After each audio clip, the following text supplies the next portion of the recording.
Hello everyone! I'm back again, Dr. Grace Carol Beltran, ang inyong dermatologist and cosmetic surgeon, and genitologist.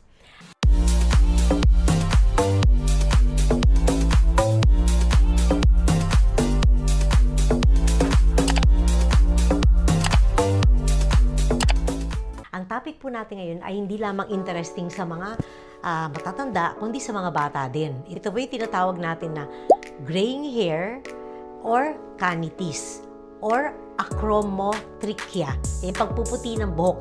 Bakit ba nagkakaroon ng graying hair? Well, there are many causes of graying hair. Ang isa na dito, nutritional deficiency. If you are deficient of certain vitamins like B vitamins, minerals like copper, iron, selenium, biotin, calcium, folic acid, and zinc. Okay? So, those are the necessary minerals and vitamins that one should have in order to delay or prevent graying of hair.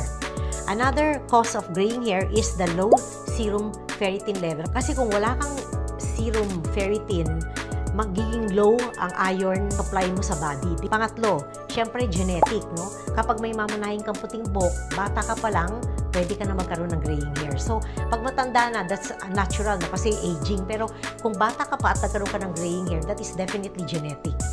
And then another one is when you are stressful. Because oxidative stress that is created by too much stress plus free radicals can diminish the production of your melanin, kaya puputi yung mga buhok ninyo.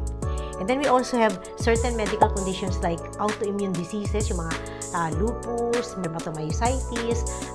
These patients who have autoimmune diseases are also prone to formation of early graying hair. And even those patients with vitiligo, yung kagaya ng sakit ni Michael Jackson na pumuputi yung balat, ikaw din ay may at a higher risk for developing graying hairs or canitis. Smoking, alcohol, hindi maganda ang habit mo in eating, hindi ka kumakain ng fruits and vegetables, yan, it can also lead to forming of graying hair early in life.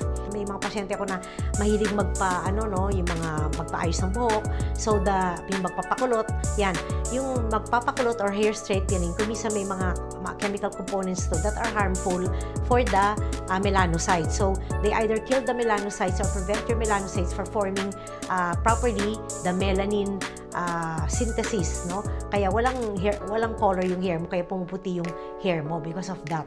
So, avoid chemical hair dyes, lalo na yun may mga hydrogen peroxide, and then hair products and even shampoos with harmful chemicals. And lastly, if you do not get enough sleep, no? Kung kulang ka ng melatonin sa body,